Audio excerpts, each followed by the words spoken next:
Começa agora no seu rádio Papo de Esporte. Vamos juntos nessa sexta-feira. Começo falando sobre Brasileirão Série A e a 31ª rodada, que teve mais 4 partidas ontem, quinta-feira.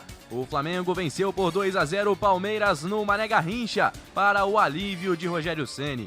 O Fortaleza venceu em casa o Santos por 2-0 e fugiu momentaneamente do Z4. Jogou o Vasco para lá. O Goiás perdeu em casa por 4-0 para o Ceará e o Corinthians venceu o Sport por 3-0 em São Paulo. Daqui a pouco nós vamos falar sobre a tabela e também os jogos do final de semana. Agora é hora de falar sobre protesto no CT do São Paulo.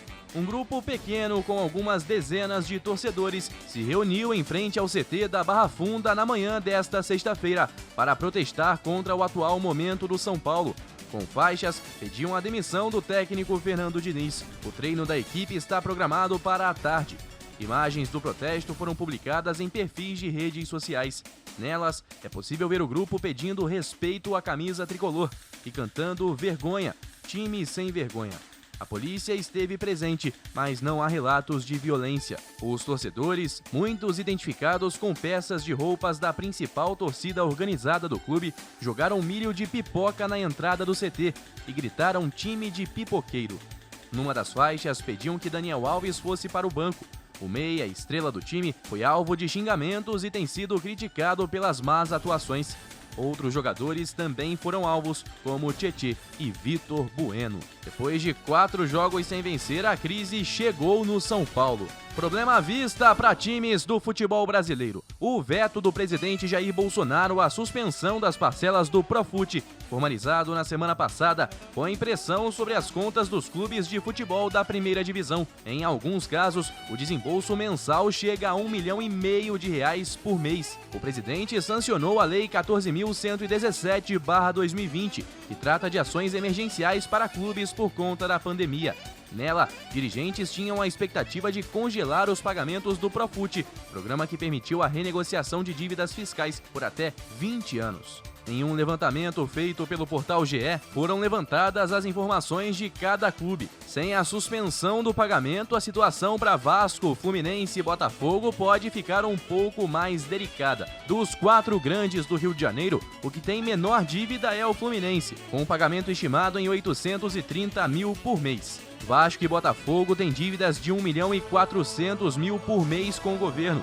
E o Flamengo tem a maior dívida de todos os times do futebol brasileiro, 1.500.000 por mês. A situação pode ficar crítica também para outros times, como o Santos, que deve 600 mil por mês, e para o Bahia, que terá de desembolsar 440 mil reais mensais. Falando rapidamente sobre NBA, com 3 jogos na rodada desta quinta-feira pela NBA, o nome da noite foi mesmo LeBron James. O astro dos Lakers conduziu o time à vitória sobre o Milwaukee Bucks, do atual MVP Giannis Antetokounmpo, por 113-106, com um show de cestas de 3. Apesar de ter aparecido também ao levar uma bola entre as pernas numa jogada dos rivais. Nas outras 2 partidas, destaque para as mais diversas enterradas e também para os 36 pontos de Donovan Mitchell no triunfo do Utah Jazz sobre o Orleans Pelicans por 129-118. Falando sobre recorde, Tom King, goleiro do Newport County da 4ª divisão inglesa, carimbou seu nome no livro dos recordes. O defensor marcou em um tiro de meta a 96,01 metros da baliza oposta e quebrou um recorde mundial de gol mais distante. O lance aconteceu na última terça-feira contra o Cheltenham Town, time que enfrenta o Manchester City neste sábado pela Copa da Inglaterra. Aos 12 minutos do primeiro tempo da partida pela League Two, Tom bateu o tiro de meta e acompanhou de longe a trajetória do chute. Depois de um kick, a bola encobriu o goleiro adversário e entrou. Um golaço a mais de 96 metros de distância. Tá carimbado no Guinness Book o nome de Tom King, goleiro do Newport County, um time da 4ª divisão do futebol inglês. Voltamos agora para o Brasil para falar sobre a 32ª rodada. jogam neste sábado São Paulo e Coritiba às 19 horas. Mais tarde, às 9 da noite, é a vez de Vasco e Atlético Mineiro em São Januário. No domingo tem Inter e Grêmio, Grenal no Beira-Rio às 16 horas. Mesmo horário para Atlético Paranaense e Flamengo na Arena da Baixada. E também para Ceará e Palmeiras no Castelão.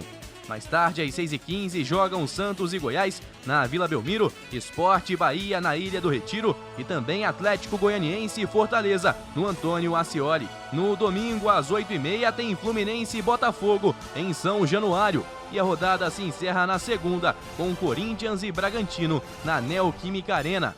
Este jogo acontece às 8 da noite.